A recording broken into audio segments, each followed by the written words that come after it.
Session का आप सभी को बेसब्री से इंतजार था, वो आपके सामने है। भारत 24 के vision of new India conclave में इस वक्त हमारे साथ गजेंद्र सिंह शेखावत जी जुड़ चुके हैं, जो कि जल शक्ति मंत्रालय का जिम्मा संभाल रहे हैं। राजस्थान की बागडोर भी एक तरीके से संभाल रहे हैं। सर, आपका बहुत बहुत स्वागत है। बहुत बहुत धन्यवाद। इस वक्त सीधा पार्लियामेंट से आप यहां रुक कर रहे हैं, क्या खबर है वहां की? जो विपक्ष मणिपुर पर चर्चा की बात कर रहा था, आज राज्यसभा में एक अद्भुत दृश्य देखने को मिला। ट्रेजरी बेंचेस के सारे सांसद खड़े होकर के मणिपुर पर चर्चा हो इसकी डिमांड कर रहे थे और विपक्ष चर्चा से भाग रहा था। और एक बार ये बात सिद्ध हुई जो हम पिछले लगातार लगभग हफ्ते से कह रहे हैं कि ये विपक्ष के लिए मणिपुर मात्र मुद्दा है। वो इस पर चर्चा नहीं चाहते हैं क्योंकि वो जानते हैं कि मणिपुर पर अगर बात होगी तो बात दूर तलक जाएगी। जो एक उंगली मणिपुर की तरफ उठेगी, वो कुछ उंगलियां जो हैं वो राजस्थान की तरफ, छत्तीसगढ़ की तरफ, वेस्ट बंगाल की तरफ उठेगी और वहां की चर्चा किसी भी हालत में, किसी भी चर्चा में वहां की बातों का उल्लेख हो, ये विपक्ष चाहता नहीं है। मुझे लगता है कि ये ऐसा गतिरोध है, सिर्फ गतिरोध बनाए रखने के लिए गतिरोध बनाया जा रहा है। पर मामला तो अब नो कॉन्फिडेंस मोशन तक पहुंच चुका है मंत्री जी। चलिए, वो तो जिस दिन चर्चा होगी उस दिन इस विषय पर जब चर्चा होगी तब निश्चित रूप से बहुत सारी बातें हैं जिनको लेकर के ऐसे भ्रमजाल बुने जा रहे हैं, वो बहुत सारी बातें क्लियर होने वाली हैं। और उसका जिस दिन उस पर चर्चा होगी और उस पर जवाब होगा, तब आप देखिएगा कि वहां का मंजर, लोकसभा का मंजर कैसा होता है। तैयारी पूरी है मतलब? उसमें तैयारी करने की मुझे लगता है कोई विशेष आवश्यकता भी नहीं है। सरकार के पास छुपाने के लिए कुछ नहीं है और हम अपने किसी भी ऐसा काम जिस पर हमको पर्दा डालने की आवश्यकता पड़े, ऐसा नरेंद्र मोदी जी के नेतृत्व में काम करने वाली भारतीय जनता पार्टी में होता नहीं है। एक तरफ भारतीय जनता पार्टी है और बाकी दूसरे घटक दल है, दूसरी तरफ इंडिया। उस इंडिया फॉर्मेशन के बारे में और उस नए ग्रुप के बारे में मंत्री जी का क्या ख्याल है? क्योंकि उनका ये मानना है कि 2023 के जो ये चुनाव, 24 के जो चुनाव आने वाले हैं, वो आपको धराशायी कर देने वाले हैं। देखिए, पहले तो ये कहूंगा कि नाम बदलने से चाल, चरित्र और चेहरे नहीं बदलते। कपड़े बदल लेने से लोगों के आचरण और व्यवहार नहीं बदलते, लोगों के इतिहास नहीं बदलते।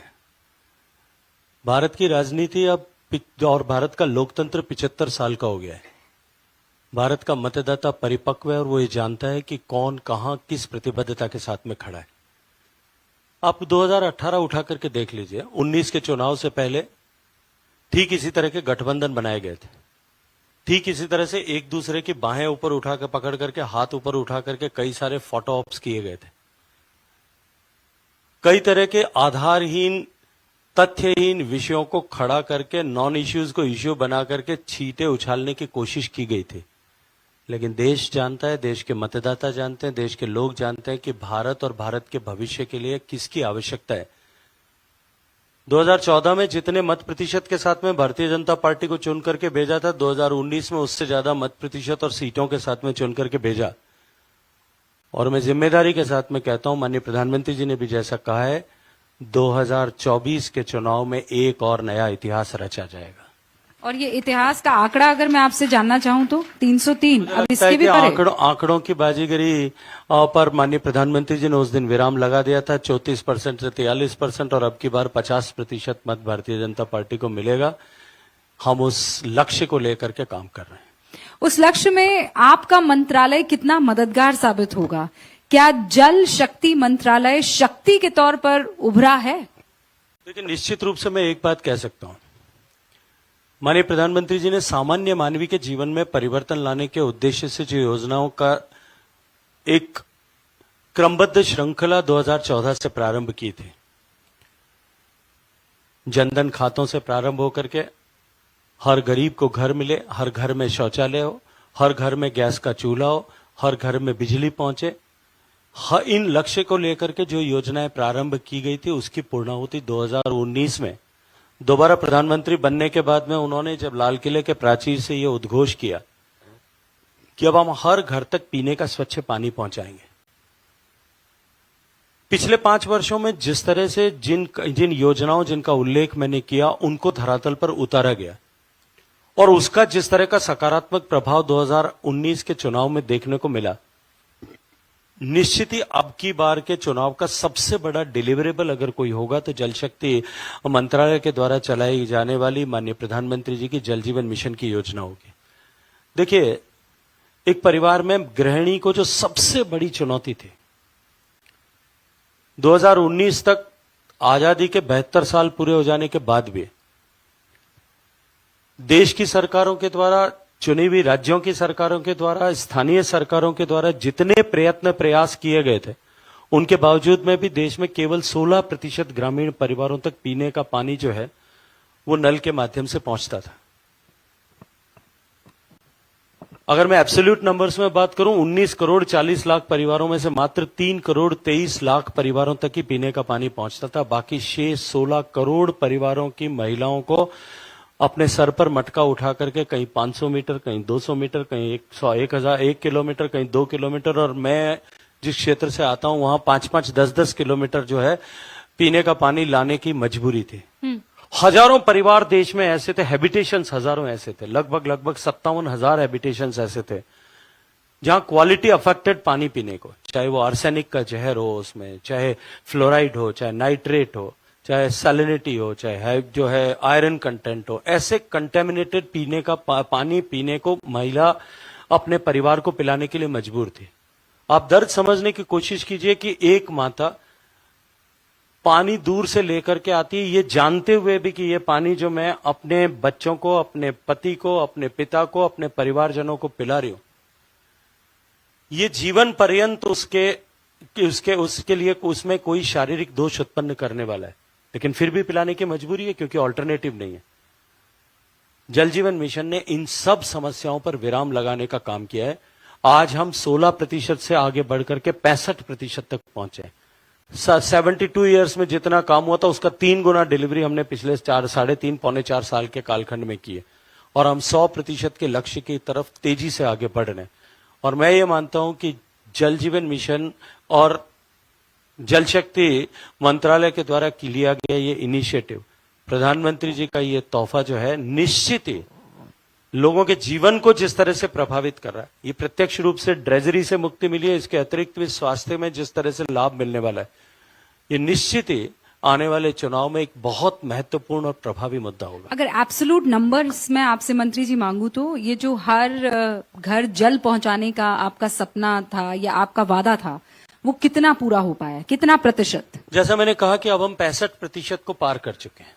65% को पार कर चुके हैं। अगर एब्सोल्यूट नंबर्स में बात करूं तो हम लगभग 9 करोड़ 50 लाख नए परिवारों तक पीने का पानी पहुंचाने में कामयाब हुए हैं। जो संख्या 3 करोड़ 23 लाख थी, वो संख्या आज 12 करोड़ 75 लाख के आसपास पहुंचने वाली है।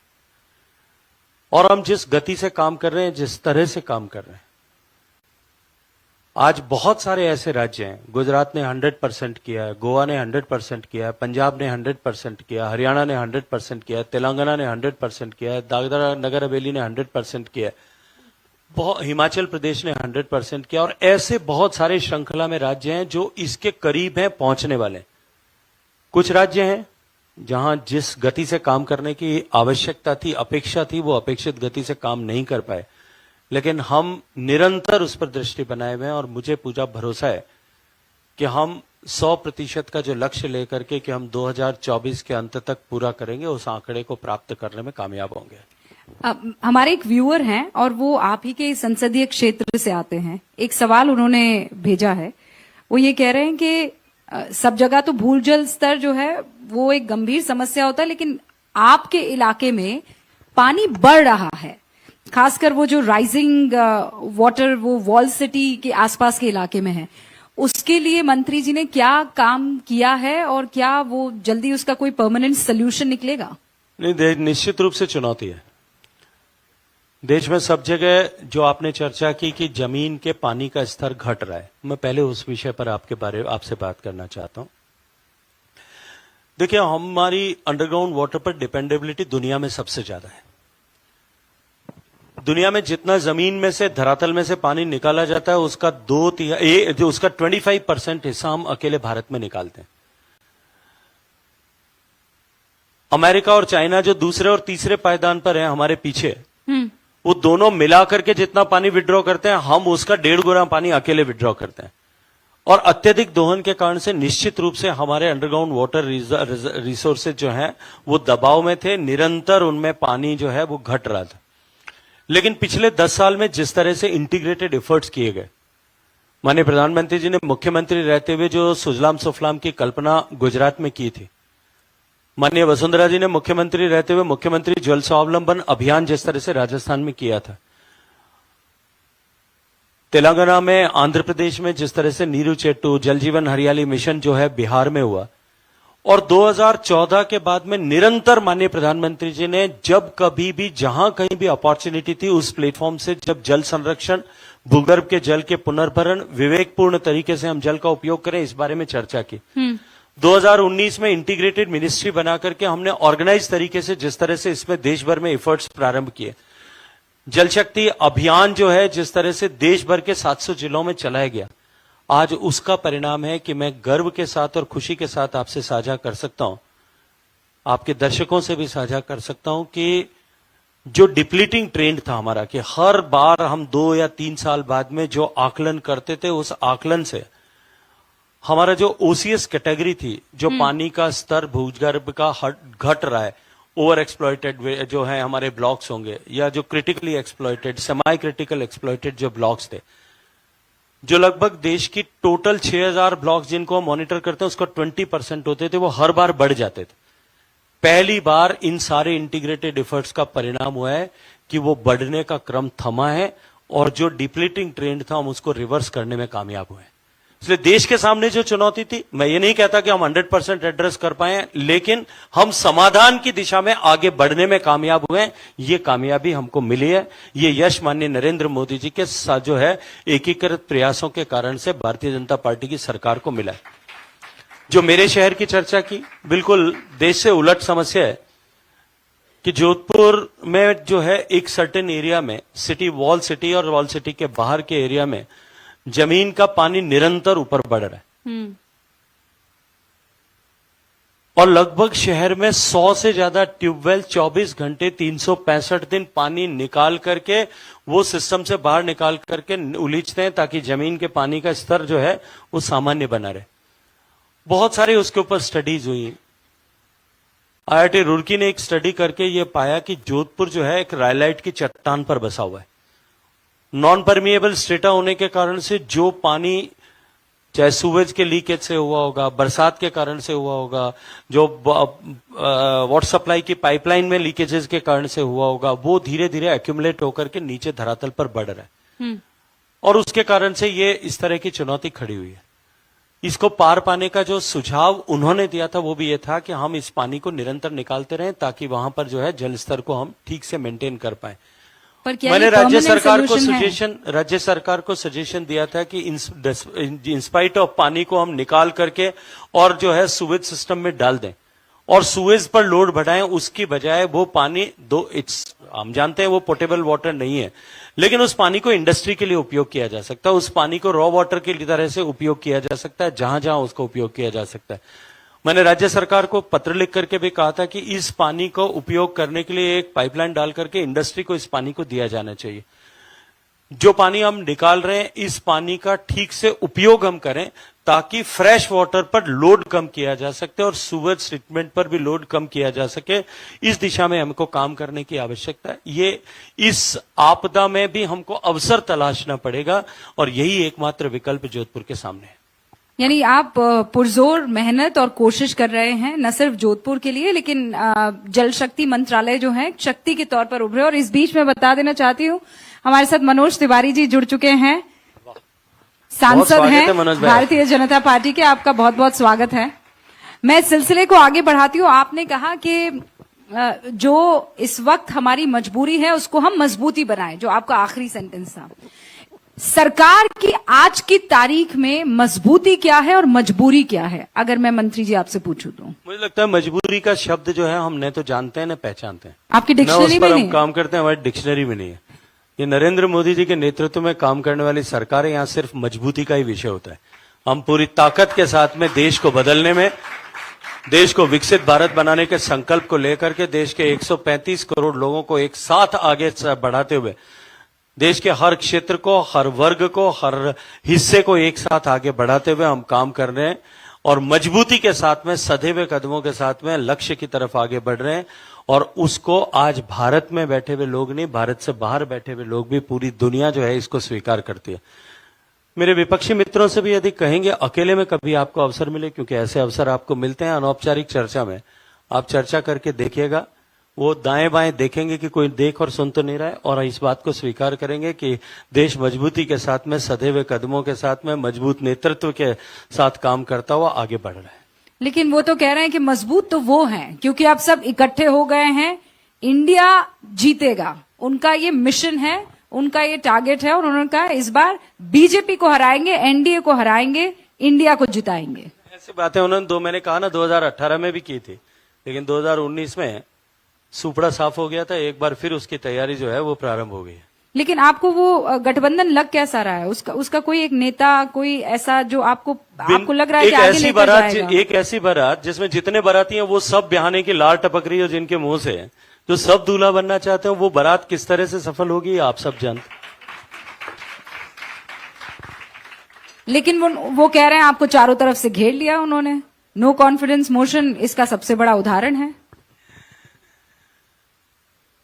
मैंने कहा ना, इंतजार करिए, नो कॉन्फिडेंस मोशन पे बहस हो जाने दीजिए। आज आपको बताता हूं, जिस दिन नो कॉन्फिडेंस मोशन पर बहस होगी और भारतीय जनता पार्टी की तरफ से वक्ता जैसा बोलना शुरू करेंगे, या तो वो सुनने को राजी नहीं होंगे, उनमें सुनने का सामर्थ्य नहीं होगा, व्यवधान पैदा करके रोकने की कोशिश करेंगे, और यदि सफल नहीं होंगे तो मैदान छोड़ करके भागते हुए दिखाई देंगे। आज आप अपनी किताब में लिख लीजिएगा, अक्षर से यही होने वाला है। हम इंतजार करेंगे।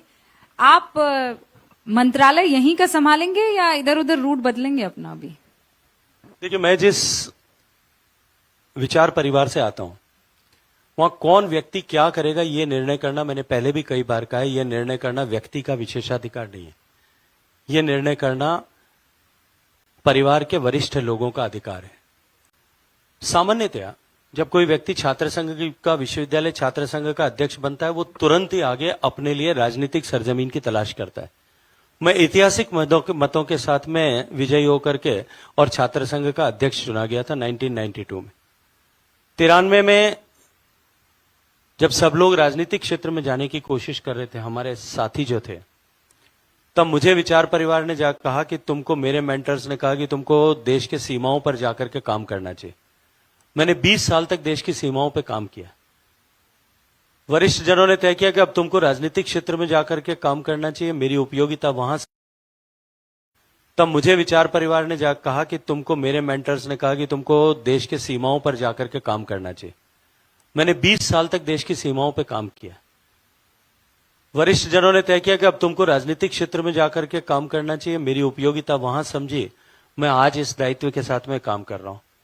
कल अगर संगठन यह निर्णय करे कि मुझे संगठन में काम करना चाहिए, परिवार यह निर्णय करे कि मुझे जाकर के वनवासी कल्याण परिषद में काम करना चाहिए, मैं जहां तय होगा वहां उसी उत्साह, इसी ऊर्जा, इसी संकल्प और इसी शक्ति के साथ में उस साधना पथ पर आगे बढ़ूंगा। क्योंकि मैं जानता हूं कि मैं जहां कहीं भी काम करूंगा, अंततः लक्ष्य एक ही होगा, और वो होगा भारत माता की जय करना। जहां भी काम करूंगा वहां भारत माता की जय के लिए काम करूंगा। इसलिए जिस भी क्षेत्र में काम करूंगा वहां ऊर्जा भी यही होगी, संकल्प भी उतना ही दृढ़ होगा, और गति भी यही बनी रहने वाली है। तो अब मैं सीधा सवाल पूछ लेती हूँ, गाड़ी एकदम सीधा ले जाती हूँ। क्या गजेंद्र सिंह शेखावत राजस्थान के मुख्यमंत्री हो सकते हैं अगर चुनाव जीते? मुझे लगता है ये कहीं प्रश्न ही नहीं है, और ये प्रश्न ही बेमानी है, क्योंकि ये तय करने का अधिकार, वैसे फिर मैं कहूंगा कि ये तय करने का अधिकार पार्लियामेंट्री बोर्ड के पास में और परिवार के वरिष्ठ लोगों के पास में। वो ये तय करेंगे कि मुझे जाकर के अगर राजस्थान में काम करना है, मुझे राजस्थान में काम करना। मैंने कहा कि इससे आगे बढ़ करके, मैं तो उससे भी आगे बढ़ करके कहा कि अगर वो कहेंगे कि वनवासी अंचल में जाकर के वनवासियों के बीच में काम करना है, तो भी मेरे लिए उतनी खुशी, उतनी प्रसन्नता, उतनी जो है उत्साह के साथ में काम करने का एक दुर्लभ अवसर होगा।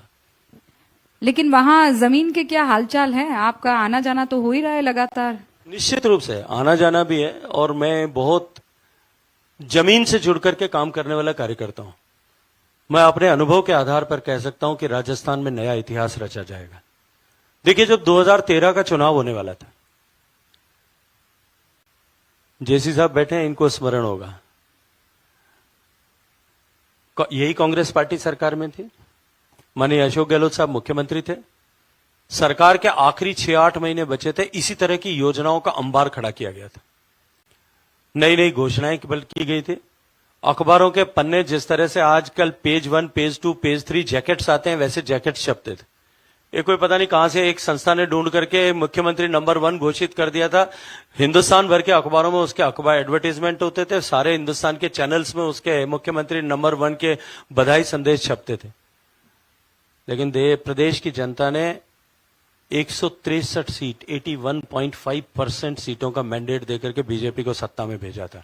अब की बार वो इतिहास भी जो है एक नया इतिहास बनेगा, वो रिकॉर्ड भी टूटने वाला है। राजस्थान में जिस तरह के हालात हैं, जिस तरह से सरकार ने तुष्टीकरण की नीति के साथ में काम किया, जिस तरह से राजस्थान में कुर्सी के द्वंद्व के चलते हुए राजस्थान में जिस तरह के से अराजकता की स्थिति पैदा हुई है, राजस्थान को जिस तरह से भ्रष्टाचार की राजधानी बना दिया गया, राजस्थान को जिस तरह से बलात्कार की राजधानी बना दिया गया, राजस्थान को जिस तरह से गैंगरेप्स की राजधानी बना दिया गया, राजस्थान में जिस तरह से माफिया राज सक्रिय हुआ है, राजस्थान में जिस तरह से एक्सटॉर्शन के लिए थ्रेट कॉल्स जिस तरह से आते हैं, ये आप मीडिया के लोगों के पास में तो ये टूल है, वरना आपके जैसे जो एक स्तर पर ऊपर जाने वाला हर व्यक्ति, कोई भी किसी भी क्षेत्र में काम करने वाला व्यक्ति जो है वो एक्सटॉर्शन की कॉल से अछूता नहीं रहा है।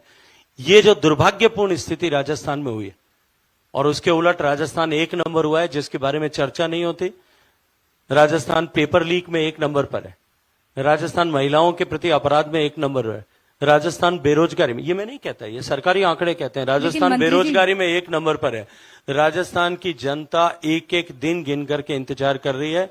राजस्थान का किसान अपने साथ हुए धोखे का बदला लेने के लिए इंतजार कर रहा है, राजस्थान का युवा अपने साथ हुए धोखे का बदला लेने के लिए इंतजार कर रहा है। नहीं, लेकिन आप देखिए, जिस दिन चुनाव होगा एक नया इतिहास रचा जाएगा। लेकिन कंपटीशन, पहले आप जितने भी इतिहास के पन्ने पलट कर देख लीजिए, हमेशा ये हुआ है कि सरकार रोटेशन मोड में रही है। ये पहली मर्तबा है जब अशोक गहलोत खड़े होकर चैलेंज कर रहे हैं और स्थिति बिल्कुल क्लियर नहीं है, बड़ा 50-50 मामला लग रहा है। उनको अपने काम पर, उनको राजस्थान की जनता पर पूरा यकीन है कि इस बार वो आपको भयंकर वाला चैलेंज देने वाले। रूबिका जी, देखिए, अब डिजिटल मेमोरी का युग आ गया है। पहले पुराने जमाने में ऐसा होता था कि नेता बोल करके और फिर खिसक जाते थे, उनको ढूंढ जो है वापस कोई याद दिला सके या वापस दिखा सके, ऐसे प्रमाण नहीं होते थे। आजकल डिजिटल जमाना है। 2013 के सारे डिजिटल रिकॉर्ड उठा करके देख लीजिए, 2013 के चुनाव के पहले के अखबार में पन्ने उठा करके देख लीजिए, यही स्टेटमेंट थे कि अब की बार इतिहास बनेगा, अब की बार सरकार कंटिन्यू करेगी, हमारी योजनाएं और हमारी सरकार द्वारा किए गए काम के आधार पर हम एक बार फिर सरकार में आने वाले हैं। 21 रह गए थे, और मैं नहीं कहता, अगर मैं कहूंगा तो वो पॉलिटिकल स्टेटमेंट होगा। पार्टी के विधायकों में, पार्टी के नेताओं में होड़ मची है। एक विधायक फ्लोर पर खड़े होकर के ये कहती हैं या कहते हैं, क्योंकि बहुत सारे कह रहे हैं, कुछ कहती हैं कुछ कहते हैं, कि अब की बार हम बस में बैठने लायक जितने भी नहीं बचेंगे। सरकार में मंत्री पद का दर्जा और उसके भी ऊपर माननीय मुख्यमंत्री जी के सलाहकार वो फ्लोर पर खड़े होकर के कहते हैं कि जी ये मंत्री जो हैं वो भ्रष्ट हैं, और मंत्री पर नाम लेकर के जो है वो आक्षेप लगाते हैं, और वो कहते हैं कि इस तरह का स्थिति रही तो हम जो है सिटी बस में जाने जितने बचेंगे। मंत्रिमंडल में साथ बैठने वाला कैबिनेट का सहयोगी 50,000 लोगों की भीड़ के सामने खड़े होकर के कहता है कि सरकार ने भ्रष्टाचार के सारी हदें पार कर दी हैं, और अब की बार हम जो है फॉर्च्यूनर जितना बचेंगे। एक विधायक सब जो है सदन के पटल पे खड़े होकर के कहता है कि हम इनोवा जितने बचेंगे। मुझे लगता है कि जिस तरह के हालात हैं, अब की वो 3 व्हीलर में, ऑटो रिक्शा में परमिसेबल 3 से ज्यादा नहीं होते, इतने ही मुझे लगता है कि बचने वाले हैं। तो वो आपसे सवाल पूछ रहे हैं कि चेहरा बता दीजिए कौन होगा। जैसे आप इंडिया से सवाल पूछते हैं कि चेहरा बता दीजिए प्रधानमंत्री का, वैसे वो आपसे जिस पूछते पार्टी के पास में दुनिया का सबसे लोकप्रिय नेतृत्व, जिस पार्टी के पास में दुनिया का सबसे मजबूत नेतृत्व, थोड़ी चुनाव लड़ेंगे, उसके चेहरे पर चुनाव लड़ेंगे। पार्लियामेंट्री बोर्ड जो तय करेगा विधायक मिलकर के, जिसको नेता चुन लेंगे, बहुत सारे लोग हैं जिसको नेता चुन लेंगे, वो मुख्यमंत्री बने और वो सरकार सफल हो। हम पूरे प्राण और प्रण की ऊर्जा के साथ में हम सब मिलकर के उसकी सफलता के लिए काम करें। लेकिन वो भी आपके ऊपर आरोप लगा रहे हैं कि आपके यहाँ गजब की गुटबाजी है, अलग अलग खेमे बने हुए हैं, आपका खेमा अलग है। देखिए, मुझे तो किसी तरह का और कोई नेता खेमा नजर नहीं अलग आता है, जोशी साहब का खेमा हम अलग सबका है। नेता नरेंद्र मोदी जी हैं। हम सबके लिए जो है प्राथमिकता हमारा कमल का फूल है, और हम सब मिल बैठ करके साथ विचार करके, 2 दिन पहले भी हम सब ने मिल बैठ करके साथ विचार करके एक साथ सामूहिक नेतृत्व में चुनाव लड़ेंगे, इस बात का उद्घोष किया है। मुझे लगता है कि ये जो घेटमेबंदी, गुटबाजी, जो आपसी मतभेद है, ये जो धरातल पर है, उससे ज्यादा मुझे लगता है कि मीडिया के द्वारा खड़ा किया हुआ एक जो है शगुफा मात्र है, इसके अतिरिक्त तो कुछ नहीं है। न कोई मतभेद है, न कोई मनभेद है, न कोई विचार भेद है। एक लक्ष्य को लेकर के कि हम राजस्थान में पूर्ण बहुमत की, प्रचंड बहुमत की सरकार बनाएंगे और 2024 में नरेंद्र मोदी जी को वापस प्रधानमंत्री बनाने के लिए 25 की 25 लोकसभा सीटें वापस जीतेंगे। इस संकल्प के साथ में हम सब लोग एकजुट होकर के, एक विचार, एक राय होकर के काम कर रहे हैं। तो फिर मुख्यमंत्री कौन होगा? मैंने कहा कि वो तय करना ये तो पार्लियामेंट्री आपने बोर्ड का इतना- विशेष अधिकार है। मैं कैसे तय कर सकता हूं? मैं तो पार्लियामेंट्री बोर्ड का सदस्य भी नहीं हूं। जो पार्लियामेंट्री बोर्ड तय करेगा वो मुख्यमंत्री होगा। हम सब मिलकर के उसको मजबूती प्रदान करने के लिए काम करेंगे। नहीं, पर इतनी कॉन्फिडेंस के साथ कि जनता आपको जिता देगी, ये तो कह दिया, लेकिन जीत के बाद मुख्यमंत्री कौन होगा ये क्यों नहीं कह पा रहे हैं आप? देखिए, इसको तय करने का अधिकार जिनके पास में ये वही कह सकते हैं ना। किसी व्यक्ति विशेष के पास अधिकार नहीं, ये अधिकार पार्लियामेंट्री बोर्ड के पास में। Let them decide. अगर पार्लियामेंट्री बोर्ड आज जो है, माननीय राष्ट्रीय अध्यक्ष जी जो पार्लियामेंट्री बोर्ड के सर्वे सर्वा होते हैं, उन्होंने ये कहा है कि हम क्या जो है, हम सामूहिक नेतृत्व के साथ में लड़ रहे हैं। कल पार्लियामेंट्री बोर्ड रिजॉल्व कर दे, किसी का भी नाम घोषित कर दे, वो किसी का भी नाम हो सकता है। आप सब हम साथ सब लोग देंगे। मिलकर के साथ में उसके लिए काम करेंगे। ये भारतीय जनता पार्टी है रूबिका जी, यहां किसी तरह का मतभेद होता नहीं है। हम सब लोग व्यक्ति के लिए काम नहीं करते, हम विचार को लेकर के काम करते हैं। हम अपने विचार कि अंत्योदय की परिकल्पना के साथ में उस पथ पर चलते हुए हम इस देश को जो इस सम्मान का अधिकारी है, उस सम्मान को प्राप्त कराने के लिए हम सब लोग काम करेंगे। न रुकेंगे, न थमेंगे, न झुकेंगे, न बंटेंगे। हम एक सब पार्टी, एक होकर के काम करेंगे। एक लक्ष्य। इस लक्ष्य के साथ में काम करते हैं। तभी आप उठा करके देख लीजिएगा, आज जब से भारतीय जनता पार्टी अस्तित्व में आई है, हाँ। तब से भारतीय जनता पार्टी में कभी वर्टिकल स्प्लिट नहीं हो पाया। तो आप कह रहे हैं एक पार्टी एक लक्ष्य आपका। इसी तरीके से एक और चर्चा का विषय बना है एक देश एक कानून, यानी यूनिफॉर्म सिविल कोड। इस पर आपकी सरकार का क्या मत है और आप लोग कितना आगे बढ़े हैं? मुझे लगता है कि अभी जिन प्रक्रियाओं से किसी भी कानून को बनने के लिए गुजरने की आवश्यकता होती है, उन प्रक्रियाओं का दौर चल रहा है। जब समय आएगा, देश की अब जो है अपेक्षा के साथ में, जब समय आया था कि 370 पर निर्णय होना था, आप में से किसी ने भी उस पर चर्चा की या नहीं की होगी, लेकिन समय आया, सही समय पर राकुल निर्णय हुआ। इसका भी जिस दिन सही समय आएगा, देश अपेक्षा कर रहा होगा, उस दिन निश्चित रूप से ऐसे जो है निर्णय होगा और समय आने पर पार्लियामेंट अपना काम करेगी। अभी तो प्रक्रियाधीन है, करने दीजिए उसको। आप यूसीसी के पक्ष में हैं? मुझे लगता है कि ये विचार का विषय नहीं है कि इस पर अभी कोई टिप्पणी की जानी चाहिए। जब जिस पर न्याय मंत्रालय बात कर रहा हो, जिस पर अभी तक पार्लियामेंट में जिस विषय पर चर्चा भी प्रारंभ नहीं हो, मुझे लगता है कि मेरे स्तर पर उस पर कोई टिप्पणी करना अनुचित होगा। बहुत बहुत शुक्रिया। जल शक्ति मंत्रालय का जिन पर जिम्मा है वो इस वक्त आपके सामने थे और बेबाकी से अपने सारे बातों को रखा है। बहुत बहुत शुक्रिया सर हमारे साथ जुड़ने के लिए। बहुत धन्यवाद। Thank you so much Gajendra sir. और मैं रिक्वेस्ट करूंगी जेसी सर से आप मंच पर आए और मनोज जिज्ञासी जी से फॉर मोमेंटो गिफ्टिंग।